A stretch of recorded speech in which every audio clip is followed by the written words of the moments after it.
Ibu-ibu, bapak-bapak lan adik-adik sekalian ingkang kula hormati lan mugi tansah kaparingan rahmatipun Allah Subhanahu wa taala. Tentu ingkang sepisan kita tansah bersyukur dumateng Allah Subhanahu wa taala senajan Jawa nggih nembe ajeng Jawa mendunge peteng wae nggih. Alhamdulillah kula panjenengan sami tasih dipun paringi Allah taufik pertolongan Allah Subhanahu wa taala senajan ajeng Jawa panjenengan tasih dipun paringi nikmat saged rawuh wonten Masjid Ummul Mukminin Khadijah radhiyallahu anha kanthi dipun paringi kesehatan kenikmatan saged nindakaken siam Ramadan. Mugi sedaya amal ingkang kita laksanakan wiwit enjang ba'da sahur sampai hari ini, sampai saat ini dipun catat Gusti Allah nggih menika amal saleh. Allahumma amin. Alhamdulillah. Dados nikmat menika tansah kita syukuri nggih. Dados menawi nikmat menika dipun terjemahaken terima kasih, maka kula panjenengan sami boten saged wonten alasan napa-napa. Tidak punya alasan sedikit pun kula panjenengan sami niku boten bersyukur dumateng Allah Subhanahu wa taala. Nggih. Boten napa Allah tidak pernah telat kula paringi kula panjenengan menika nikmat. Dan apa telat boten teladan panjenengan kula sampeyan ing tesih-tesih gesang berarti tesihipun paringi nikmat. Wonten salah satu hadis ngeten iki. Man asbaha aminan fi syirbihi mu'afan fi jasadihi ing tahu ta'aman fi yaumihi ka'annama hijat lahu ad-dunya.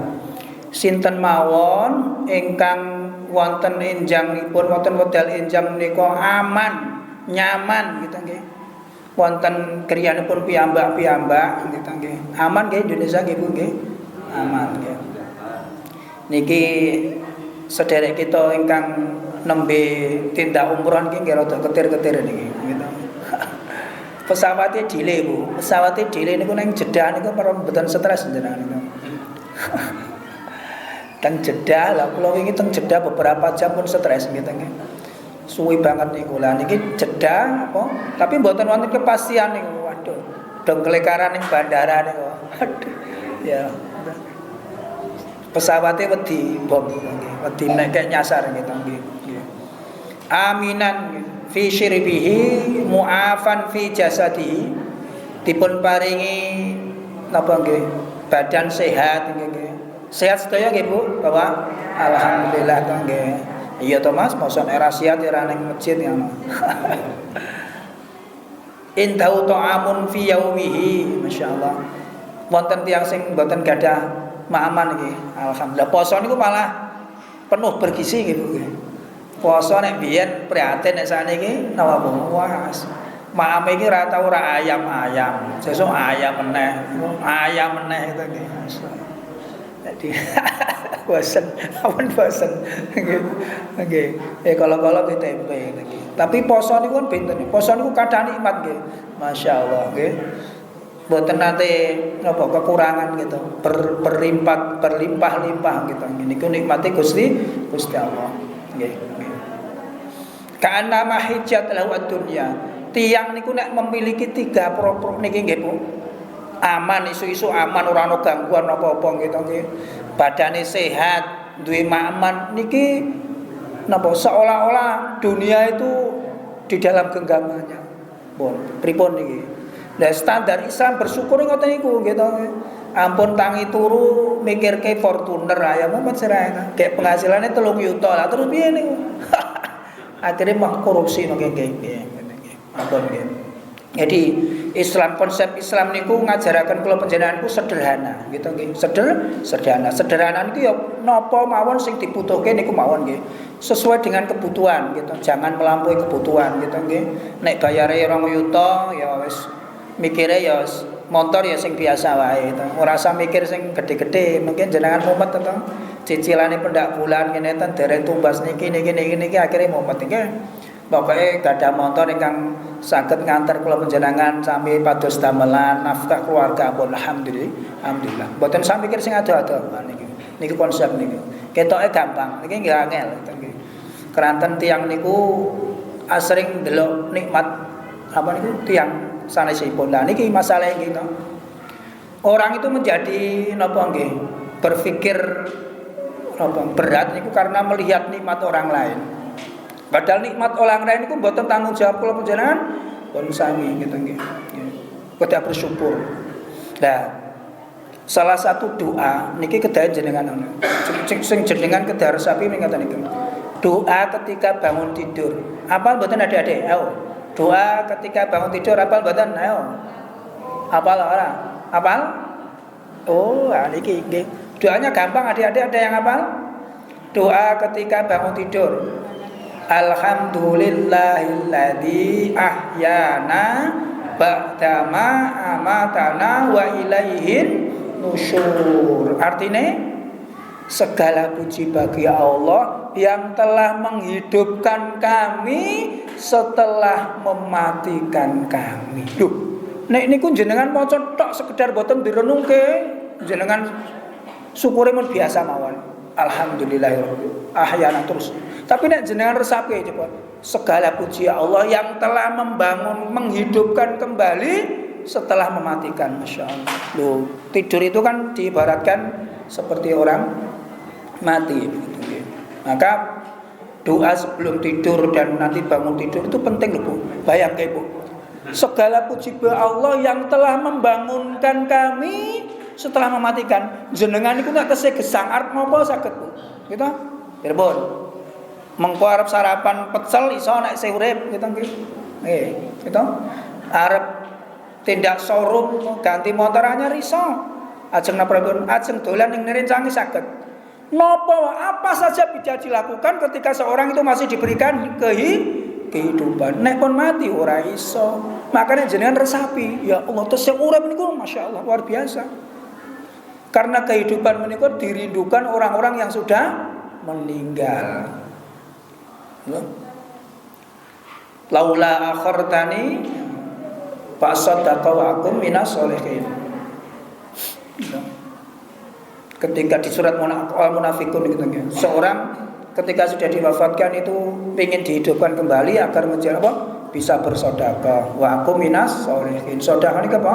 Kullu ma'rufin sedekah. Setiap kebaikan niku sedekah. Maka ampun kesupen Bu nggih. Jadi bangun tidur dan berasane harus dimulai ketika tidur berdoa. Kenapa Bu?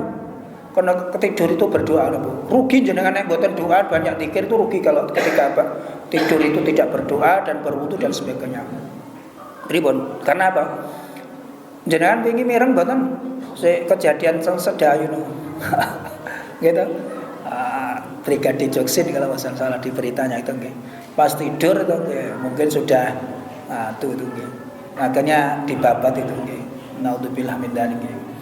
Karena tidur, ketika orang tidur itu Bu, niku posisi paling lemah kula panjenengan sami Bu. Nek wong turun ku paling lemah posisinya Bu, pripun? Arep ana apa-apa wis alah wis angel jenengan to nggih pas posisi tidur itu, gitu. Arep ana wong apa dan sebagainya. Terus sekali lagi Ibu, di posisi ketika jenengan kula panjenengan sami mau tidur itu banyak berdoa. Gitu. Banyak berdoa dan memohon kepada Allah, berwudu dan sebagainya agar kemudian kalau panjenengan sami itu ketika tidur tidak beramal tapi argo amal kita tetap berjalan gitu nggih. Coba jenengan mboten donga to, mboten berwudu dan sebagainya, tidak memohon kepada Allah, maka tidurnya ya tidur biasa. Tidurnya orang yang di awal mau tidur itu berdoa, berwudu itu berbeda dengan tidur yang sekedar tidur saja, berbeda. Gitu. Jenengan tidur yang sekedar tidur itu ya tidak ada hitungan amal soleh. Tapi kalau jenengan ketika memulai tidur itu berwudu, berdoa, bangun berdoa, maka ketika kita tidur itu kita tidak berbuat apa-apa, tapi amal soleh, argo amal kebaikan kula panjenengan sami itu tetap berhitung, tetap terus berjana. Niki kotoke sederhana lho Bu nggih. Sederhana. Tapi nek mboten dikulinake nggih luar biasa. Apa mboten? Oh niku angel mboten nggih Bu. Angel. Nggih. Ketika berdoa ada sunnah ketika bangun dari tidur apa Bu? Ida staiqadha ahadukum fala yakmis yadahu ya. Fala yakmis yadahu hatta yaksila salasan. Wah niku amal soleh meneh gitu. Ketika salah seorang dari kalian itu bangun tidur, maka jangan mencelupkan tangannya ke dalam bejana sebelum dia mencuci tiga kali. Masya Allah gitu. Kenapa Bu? Kenapa? Karena posisi ketika tidur itu seseorang tidak tahu tangannya kemana-mana. Nanti bab fikih namanya bab toharoh nanti. Air yang kurang dari 2 kolah itu ketika masuk najis maka langsung dihukumi najis. Nanti kalau air kulawan dunakul, kalau kulatain aksar maka nanti dilihat berubah tidak warna, bau dan rasanya kan begitu. Nah, ini pelajaran toharoh, pelajaran dasar. Jadi kenapa ketika bangun tidur itu seseorang disunahkan untuk mencelup tangan, mencuci tangannya 3 kali sebelum memasukkan kepada wadah air, tempat air bejana itu, karena kebanyakan air itu kurang dari 2 kolah. Nanti nggak tahu kalau penjenengan sami ketika tidur itu posisi tangannya di mana kan gitu ya. Nah, maka disunahkan seperti itu. Luar biasa. Berarti Islam itu luar biasa kok Bu. Maka tidak ada orang jadi baik ketika boten purun ngaji. Tidak ada orang yang jadi baik ketika tidak ngaji Bu. Semuanya perlu ilmu, gitu Bu. Maka sepindah malih gitu nggih. Nah, niki melanjutkan kultum kula pas raweh niki Bu nggih. Hidup itu sebentar, maka harus dimanfaatkan. Gitu nggih. Hidup sebentar tapi menentukan kehidupan kita selama-lamanya. Maka kalau menjadi harus cerdas beramal Bu, gitu nggih. Cerdas beramal. Jadi amal soleh itu bisa menjadi besar itu karena beberapa faktor Bu. Beberapa faktor. Pertama karena waktunya Bu. Karena waktunya seperti di Ramadan ini Bu. Atau kemudian karena tempatnya. Nanti kalau penjenengan tindak ziarah ke Masjidil Haram, Masjid Nabawi itu kan tempatnya mulia Bu, sehingga orang sekali sholat di Masjid Nabawi itu kalau dibandingkan sholat di masjid yang di luar itu, kecuali Masjidil Haram itu nilainya 1000 kali daripada sholat di masjid selain Masjid Nabi atau Masjidil Haram. Wah, ini momennya tempatnya begitu Bu. Atau kemudian kalau di Masjidil Haram itu 100.000 kali. Wah. Maka kalau penjenengan sami itu harus cerdas beramal. Kalau peluang waktu kita ini cuma sedikit. Sepindah mulai sedikit itu menentukan, gitu. Ramadan ini ada momen yang luar biasa. Apa Bu? Momennya Bu? Lailatul Qadar. Masya Allah. Gitu. Barang siapa yang mendapatkan malam Lailatul Qadar maka dia seperti beramal berapa Bu? 83 tahun lebih. Oh, jenengan pun diparingi napa niku kepangi Ramadan pun pinten berapa puluh tahun gitu nggih. Wah niku keutamaan umat Rasulullah Muhammad sallallahu alaihi wasallam. Maka dimanfaatkan betul Bu nggih. Ampun kebiasaan yang seperti berlalu-lalu gitu nggih. Seperti berlalu-lalu. Ketika sudah 10 terakhir malah justru gembos. Wis kesel. Wis kesel malah justru jarang ke masjid dan sebagainya begitu. Ini penting ya. Sekali lagi Bu, jadi amal soleh itu bisa naik derajatnya, pahalanya berlipat itu karena ada momennya. Ramadan itu berkaitan dengan waktunya.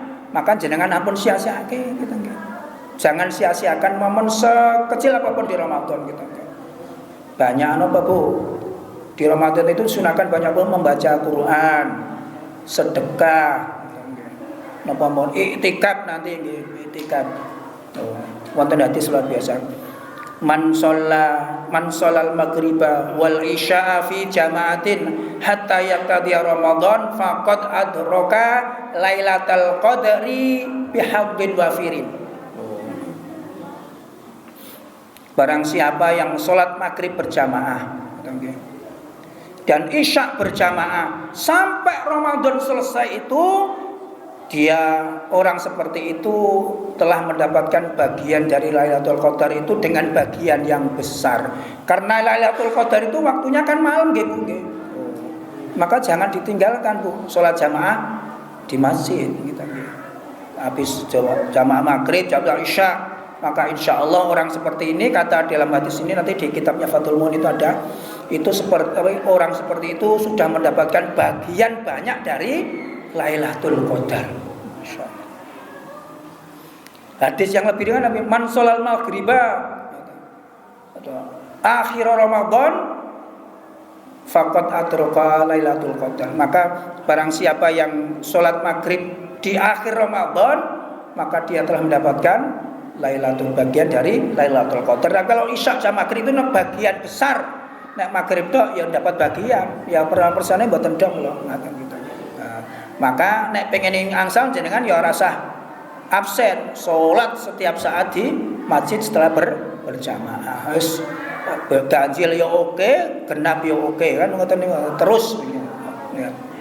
Ngoten nggih. Nah niki. Jadi saya lebih banyak membahas amal-amal yang kula panjenengan saged pilih karena amal ini besar gitu. Ini bab fikih niku bab muamalah, bab apa? Amaliyah praktek gitu. Jangan langsung praktek kemauan. Yang kedua ngeten Bu, ada amalan yang insya Allah kalau panjenengan sami itu bisa melaksanakan. Panjenengan sami itu setiap hari bangun jam 3. Ngoten nggih? Insya Allah ibu-ibu bangunnya jam pinten Bu? Setengah 2, jam 2, setengah 3 sudah bangun. Bapak insya Allah ya mireng ya Pak. Nah ibu kluthuk tekan ning dapur, ampun nek mboten mireng. Gitu nggih. Itu momen-momen yang luar biasa loh Bu. Momen-momen yang luar biasa. Di hadisnya itu ada ini. Alaikum biqiyamil lail fa innahu da'bus solihina qablakum. Wa qaribatun li ila rabbikum wa mukafaratul lisayyiati wa man hatun lil ismi. Masya Allah. Hendaklah kalian itu qiyamul lail. Karena fa innahu da'bus solihina qablakum. Karena qiyamul lail menika kebiasaane tiang-tiang soleh saderenge kula panjenengan sami. Niku. Jadi ruwe tiang beriman, ruwe ingkang soleh niku ya bangun malam qiyamul lail niku Bu. Menghidupkan malam dengan banyak ibadah. Dan ketika puasa Ramadan niku kita lebih sering ya, insyaallah setiap hari nggih bangun di antara jam 3 sampai sebelum fajar. Jangan lewatkan kesempatan itu untuk kemudian melatih kula panjenengan untuk qiyamul lail, salat lail lah gitu ya. Salat tahajud. Karena salat itu menggabungkan seluruh kebaikan. Ada qiraatul Quran, ada zikir, ada doa dan sebagainya. Salat itu menggabungkan seluruh kebaikan. Walaupun hanya sempat 2 rakaat jangan ditinggalkan atau jangan sering-sering ditinggalkan. Ya. Insya Allah siap praktek nggih Bapak Ibu? Nggih, praktek. Rakitan 2 rakaat. Nggih. Mumpung kesempatan Ramadan gitu nggih.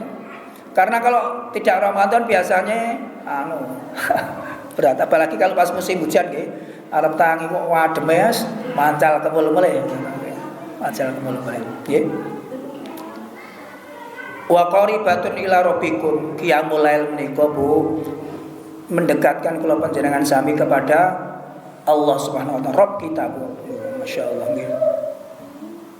Karena apa Bu nggih? Ketika qiyamul lail itu kan suasananya lho Bu nggih. Jenengan rasaken nggih Bu. Qiyamul lail itu kan suasana sunyi gitu ya, gitu. Jenengan berdiri mungkin sendirian, mungkin sama dengan keluarga.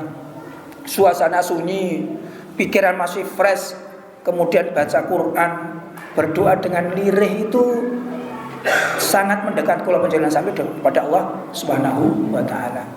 Maka orang-orang yang sering qiyamul lail Bu itu memasrahkan urusannya kepada Allah itu lebih tenang Bu.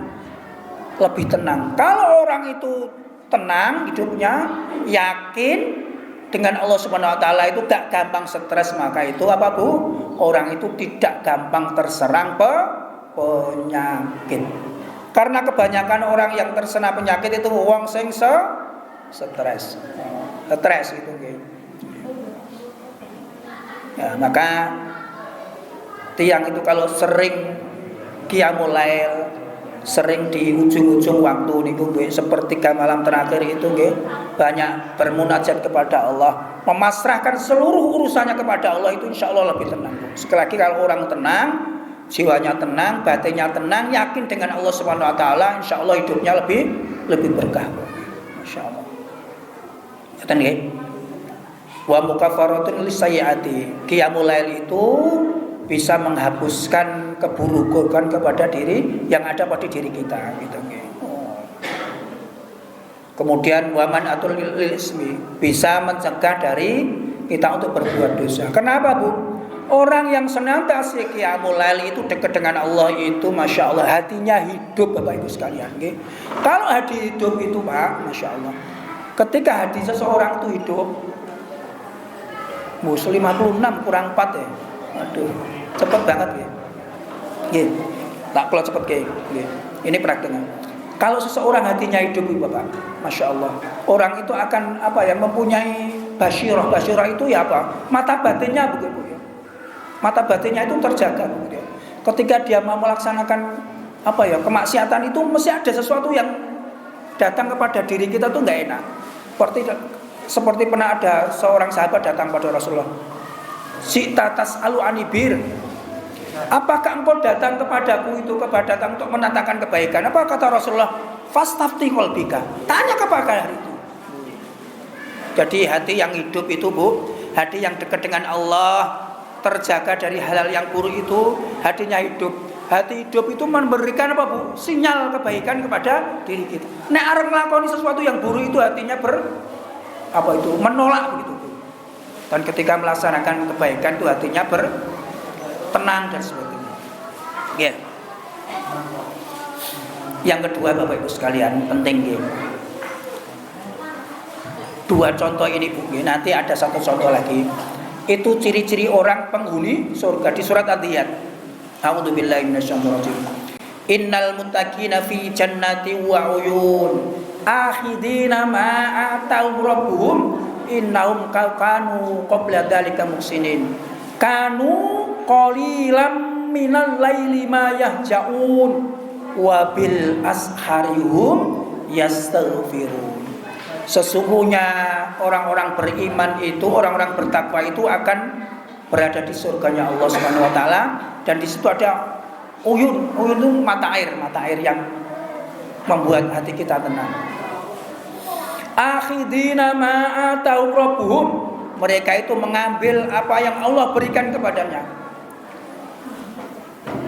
Innahum kanu qabla dzalika muhsinin. Mereka itu dulu ketika di dunia itu menjadi orang-orang yang baik. Cirinya dua Bu, dan itu bisa kita laksanakan di Ramadan ini Bu. Apa itu diletakkan? Kanu qalilan minal laili ma yahja'un. Mereka itu dulu gitu, ketika di dunia itu sedikit tidur Bu. Menjauhkan dari tempat tidurnya adanya Bu. Ketika malam itu banyak beribadah kepada Allah Subhanahu wa taala. Qiyamul lail Bu, cirinya penghuni surga. Bu. Jadi yang disebutkan Ardiyat itu orang-orang bertakwa itu di surganya Allah itu apa Bu? Dulu ketika dunia itu mereka itu jauh qalilan minal lail ma yahjaun gitu. Ketika malam itu mereka jauh dari tempat tidurnya. Artinya apa? Dia banyak berdiri bermunajat kepada Allah untuk menjadikan dia menjadi hamba-hamba yang diangkat derajatnya oleh Allah Subhanahu wa taala. Itu masih baru 50 gitu, masih banyak gitu. Tak kira 59 tadi 56 gitu. Jadi 10 menit masih lama gitu. wa bil asharihum yastaghfirun. Masyaallah nggih. Orang-orang penduduk surga itu Bu, ketika waktu sahur mereka itu beristighfar, memohon ampun kepada Allah Subhanahu wa ta'ala. Istighfar itu gampil napa gampil Bapak Ibu? Gampil napa gampil? Istighfar niku gampil nggih. Astaghfirullah wa atubu ilaih. Itu dilakukan ketika waktu sahur nggih. Jenengan setelah qiyamul lail walaupun hanya 2 rakaat gitu. Setelah itu jenengan banyak-banyak beristighfar kepada Allah, memohon ampun kepada Allah Subhanahu wa taala. Masyaallah. 2 amal soleh ini Bu, kalau panjenengan sami bisa latih gitu nggih di Ramadan. Karena kita bangunnya di akhir malam. Monggo dilatih nanti, dipeksa gitu, dipeksa. Walaupun hanya 2 rakaat. Insyaallah nanti setelah Ramadan menjadi kebiasaan kita untuk apa Bu? Di ujung-ujung malam itu banyak bermunajat kepada Allah Subhanahu wa taala. Niki sing penting malah niki lho Bu. Kula panjenengan sami yang sudah diamanai keluarga Bu, ini penting nggih Bu nggih, penting untuk terus mendoakan keluarga kita, terutama bapak-bapak niki Bu, kepala keluarga nggih Pak, nggih. Gitu. Tanggung jawab kita di era napa digitalisasi napa nggih. Era gadget itu berat lho Pak nggih. Masyaallah. Saestu Pak. Jadi mengke panjenengan itu dihadapkan Allah dulu untuk dimintai pertanggungjawaban tentang kepemimpinan kita, keluarga kita Bu nggih. Tuh, nanti bapak-bapak nggih, Ibu surgane cukup taat kepada suami lho. Penak ta Bu? Enak kan paling angel niku nggih. Bapak-bapak saestu niki calon kepala keluarga ataupun sudah jadi bapak-bapak, tanggung jawab kita berat. Ya ayyuhalladzina amanu qu anfusakum wa ahlikum nar. Seorang bapak itu tidak cukup mencari nafkah untuk keluarganya, nggih Pak. Tetapi dia harus menjamin bahwa keluarganya itu terbebas dari neraka. Kalau niki sing abot Pak, niki sing abot niku. Abot niki Pak. Maka bapak-bapak harus banyak apa itu ngaos Pak. Tapi kebanyakan nun sewu lho Pak. Hampir fenomena di masjid itu sing sregep malah ibu-ibu. Nggih Bu, kita Bu. Nggih. Sing sregep malah ibu-ibu. Bapak-bapak mungkin sibuk kerja, husnudzon mawon nggih. Berdoa nggih. Tapi ini penting Pak. Kita itu hidup di zaman yang luar biasa Pak, tantangannya Pak. Anak-anak mungkin nggih. Anak-anak kita Bapak Ibu sekalian, itu sering mungkin di kamar, enggak kemana-mana Bu. Tapi dia berada di mana-mana. Bodoh gitu. Enggak kemana-mana, tapi berada di mana-mana. Karena apa Bu? Nyekeli niki lho Pak nggih. Mungkin dia di kamar, enggak kemana-mana, tapi dia berada di mana-mana. Piye Bu? Gitu nggih. Enggak kemana-mana, tapi berada di mana-mana. Piye Bapak? Gitu? Nggih. Mau saged selancar kemana? Wis pundi, iso cerita dan sebagainya. Maka kalau panjenengan sami tidak bisa mengawasi selama 24 jam. Ya maka kita harus banyak memohon kepada Allah Subhanahu wa taala agar kemudian yang menjadi tanggung jawab kalau panjenengan sami itu dijaga oleh Allah Subhanahu wa taala. Senantiasa berdoa, Pak. Terutama setelah sholat atau di sujud-sujud kita atau kemudian di akhir-akhir malam-malam itu. Okay. Ini penting loh Pak nggih. Kita diamanai oleh Allah itu tanggung jawab yang besar Bapak nggih. Untuk kemudian memastikan anak-anak kita, keluarga kita, istri itu sangat berpengaruh Pak nggih. Pastikan Bapak Ibu sekalian kita bermuamalah di luar itu dengan muamalah yang sah, yang soleh, yang bagus nggih. Sahih itu nggih. Kita pastikan bahwa yang harta-harta yang kita bawa pulang untuk keluarga kita itu harta yang halal Pak. Nah itu berdampak banget Pak nggih. Jangan lupa tinggalkan nggih. Ibu sekalian begitu nggih. Nah, maka sepindah mulai Pak, Bapak Ibu sekalian, momen Ramadan itu adalah momen yang terbaik. Ramadan itu cuma setahun sekali. Ampun sering bolong-bolong tarawih pun gitu. Jadi momentum sahur itu momentum terbaik Bapak Ibu. Kita latih Bapak Ibu sekalian nggih. Ibu-ibu ya monggo masak nanti sebelum sahur sempatkan untuk sholat 2 rakaat. Biasanya doanya ibu lebih mustajab Bu nggih. Kita mohonkan kepada putra-putra nggih untuk kemudian diberikan apa nggih penjagaan oleh Allah Subhanahu wa taala gitu. Jadi anak-anak kita harus kita perintahkan untuk ngaji. Kula paling galak Bu urusan sholat, urusan ngaji kali putra-putra nggih. Entuk nyilih HP, tapi ngaji lah. Jaga sholat. Pastikan Bu ya. Kalau jenengan putra-putra di luar, ketika waktu sholat ditelepon Bu, apa di WA, nak sudah sholat belum? Gitu nggih. Atau kemudian kalau main Bu, ini sudah waktunya sholat kok belum pulang sholat, disusul Bu. Atau bapak disusul Pak. Pastikan bahwa anak-anak kita tidak boleh meninggalkan sholat Pak. Masya Allah. Apalagi usia-usia tamyiz Pak. Usia tamyiz itu usia sebelum balik, 7 sampai sebelum balik. Nanti dalam fikih itu balik itu bisa umur 9 tahun. Tanda balik ada 3. Ihtilam. Ihtilam itu mimpi basah. Itu 9 tahun kurang. Itu kurang usia apa itu? Haid dan sebagainya. Pokoknya usia 9 tahun itu. Kalau balik sebelum usia itu berarti belum. Ihtilam, kemudian haid. Ya, kemudian yang ketiga itu apa? Tamamul khamsa asyarah. Berarti 15 tahun penuh berarti. Kalau salah satu 3 ini berarti sudah balik. Nah, usia tamyiz itu usia sebelum itu Bu, 7 sampai 8 Bu ya. Luar biasanya usia tamyiz. Usia tamyiz itu Bu, kalau dia beribadah dinilai amal soleh. Kalau dia berdosa tidak dihitung Bu. Masya Allah. Ini pencelengan kalau penjenengan sami. Jadi usia tamyiz itu ibadahnya diterima sebagai amal soleh cacatan, tapi dosanya tidak ditulis Allah SWT. Loh, ini luar biasa Bu. Maka kita diperintahkan muru auladakum fi sab'i sini salat itu salat. Perintahkan anak-anak kita itu di usia 7 tahun untuk salat. Dan ketika usia 10 tahun boleh memukulnya, mukul dalam cara adalah untuk mendidik anak-anak kita. Pukulnya pukul apa itu? Pukul dalam rangka pendidikan. Tapi kalau dipukul itu malah dokter enggak usah. Pukul itu dalam rangka pendidikan Bu.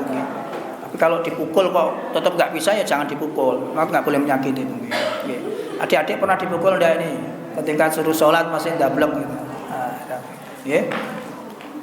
Kenapa Bu? Nanti kalau sudah apa Bu? Sebelum usia tamyiz, usia 7 tahun itu kita didik mulai dengan sholat. Karena sholat itu takrir sering berulang Bu. Harus kita terus Bu. Wa'mur ahlaka bis sholati di surat Al-Mu'minun di ayat terakhir. Wa'mur ahlaka bis sholati wastabir 'alaiha kata Allah itu. Nahnu la sa'alur lupa saya itu. Jadi perintahkan keluargamu itu untuk sholat. Siapa berarti ini? Bapak lo ini, ayah lo. Wa'mur itu kan perintahnya yang di khitabnya itu kan ayah itu. Yang punya wilayah untuk memerintahkan itu ayah lo Pak. Oh ayah. Wa'mur ahlaka bis sholati wastabir 'alaiha dan bersabar atas sholat itu Pak. Perintahnya terus Pak itu. Perintahkan orang sholat gitu ya. Dan bersabar tuh karena prosesnya panjang gitu ya. Maka ketika usia tamyiz itu diperintahkan dilatih untuk sholat. Ketika balik itu sudah terbiasa. Penting ini Bu. Penting maka sekali lagi Bu, monggo nanti momen-momen Ramadan itu kita manfaatkan betul banyak komunikasi dengan keluarga, terutama ayah, ibu, mungkin anak sering ngumpul itu banyak komunikasi Jangan biasakan anak pulang dari kemana, dari sama terus biarkan sekarang delay itu ya. Berarti itu loh masalah merasa tuh anak-anak diperhatikan Bapak Ibu sekalian Anak itu ketika mau kemana ditanya itu bentuk perhatian kita. Jangan diluah-luah kayak begitu ya. Oh, aku masih diperintahkan keluarga, masih diperhatikan keluarga. Sekarang mau delay, sholat dan sebagainya. Oh, ternyata sudah adzan gitu. Mudah-mudahan apa yang sedikit saya sampaikan bermanfaat. Sekali lagi itu ilmu fikih nanti kita praktekkan. Mudah-mudahan Allah menjadikan kita hamba-hambanya yang dipilih kelak menjadi penghuni surganya Allah Subhanahu wa taala. Subhanakallah wa bihamdika asyhadu an la ilaha illa anta astaghfiruka wa atubu ilaik. Assalamualaikum warahmatullahi wabarakatuh.